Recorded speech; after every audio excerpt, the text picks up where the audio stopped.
eu gostaria de fazer apenas uma provocação para a Leia Carmona. Eu acompanhei todo o processo do desenvolvimento, né, como surgiu o seu projeto literário, né?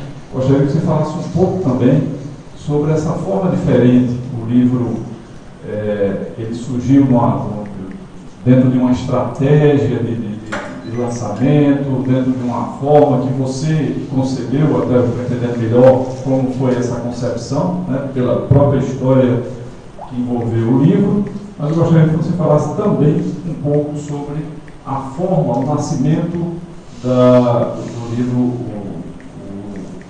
O Último Sobrevivente.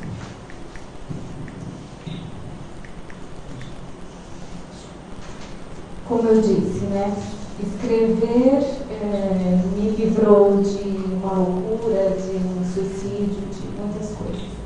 As minhas batalhas espirituais sempre foram muito intensas, desde criança. E eu cresci sozinha, assim, eu não tinha alguém para desabafar, para conversar, apesar da família cristã e tudo. Mas é um assunto realmente muito polêmico.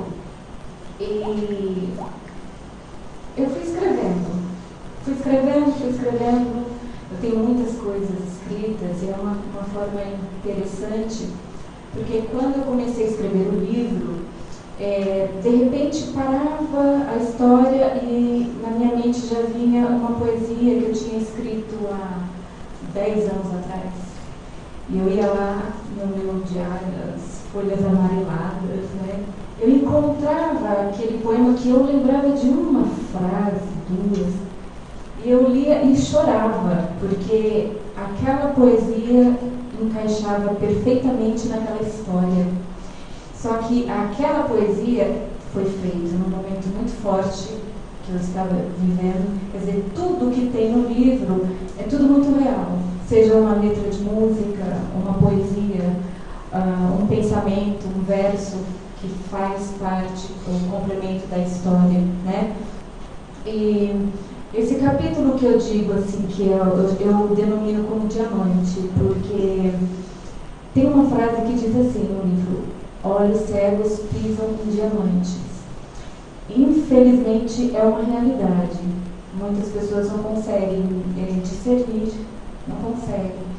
Eles estão muito envolvidos com o mundo exterior e esquecem da essência, esquecem da paz, do amor, do sorriso, da leveza. Eu queria transformar, eu tenho uma frase que diz assim: transforme sua dor na mais bela arte e ao fim você terá um sorriso real. Eu tinha uma história, você fala do terror, né? Eu tinha uma história de terror real, né? Que eu vivia nas minhas madrugadas, quando meu espírito saía do corpo, todo aquele sofrimento, eu voltava atônita, chorando, enfim, muitas vezes com dores muito fortes, né? no corpo e tal. Eu falava, qual vai ser o resultado disso aqui, meu Deus? Eu não posso desistir, eu tenho que subir no alto da montanha para descobrir o que tem para mim lá. Eu não vou desistir.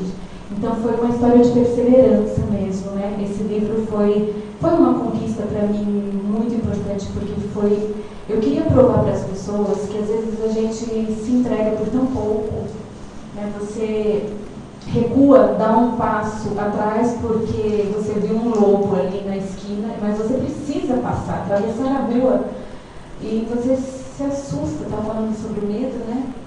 E eu falava assim, meu Deus do céu, eu quero ter alguma coisa boa para dar para alguém. E a minha forma era transformar todo o meu sofrimento em escrita, né, em arte. E pedir ajuda, que Deus me ajudasse a ter pelo menos, a não passar o meu sofrimento de uma forma pesada. Eu queria ter a sutileza de passar o sofrimento como algo real, porque todos temos.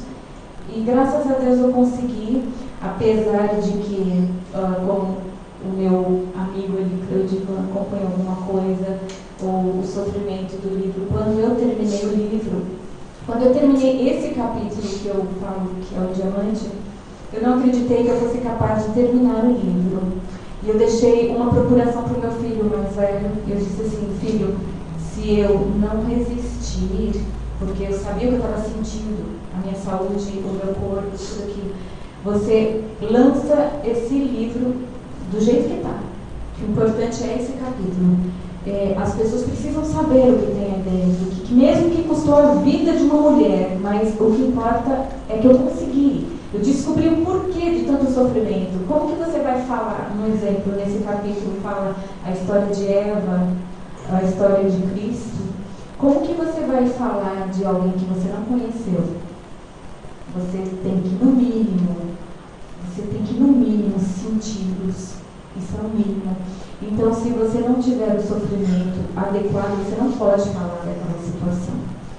Então, nesse capítulo, são 3 partes. Uma fala de um processo do que aconteceu na criação, lá em cima, entre Deus, né, e o que se tornou nosso inimigo.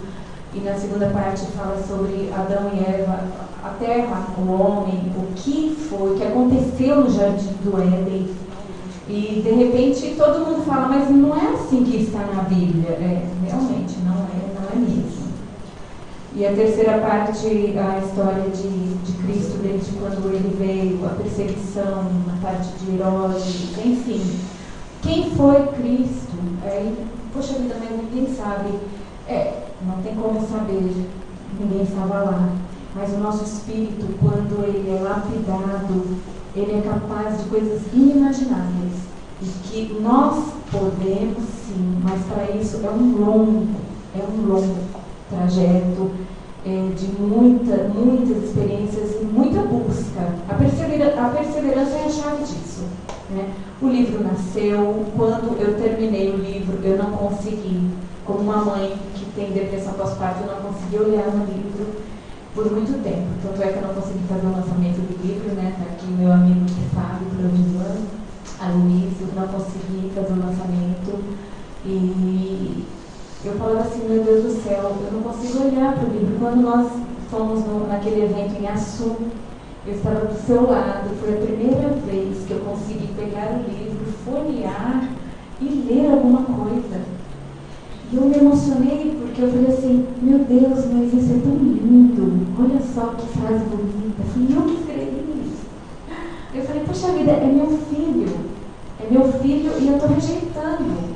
Mas não estava rejeitando porque eu queria, era tudo fruto, né, do sofrimento. O primeiro sofrimento para você ter as histórias, depois o sofrimento para você poder escrever, o preço do dom. Então é uma mistura, né? É um preço realmente muito alto, mas é muito compensador. E se hoje alguém perguntasse assim para mim, faria outra vez? Sem dúvida, eu faria tudo outra vez. E nasceu o livro, não consegui abraçá-lo como eu esperava, passou uns bons dias, né? Acredito que quase 2 meses, 1 mês e pouquinho. Eu acordei numa manhã com um desejo enorme, assim, de abraçar o meu filho, eu senti saudade, né? E eu simplesmente abri e comecei a ler com leveza, com amor. E eu lia o livro e chorava. E eu falava assim, meu Deus, eu não acredito, é o meu filho. Me abraçava como uma mãe que abraçou o filho pela primeira vez, depois de ter rejeitado após o parto. Eu sentia que meus filhos não passei por isso, graças a Deus, a depressão pós-parto, mas eu passei com o meu livro. Então eu posso falar assim que o meu reencontro com o livro foi algo fantástico, foi algo para mim de um valor imenso. E depois que eu li, faz pouco tempo, mas não tem nem 3 meses que o livro foi lançado. Eu já estou lendo pela 5ª vez. Então, assim, graças a Deus, eu estou bem satisfeita com o trabalho e espero também que o leitor fique satisfeito. E quem não ficar satisfeito, paciência, né? Mas a gente não tem como agradar a todos. Mas, assim, uma coisa eu tenho consciência, eu fiz o meu melhor. Erros, com certeza, e muitos, né? Isso é bom, quando não acha algo duvidoso, mas essa sou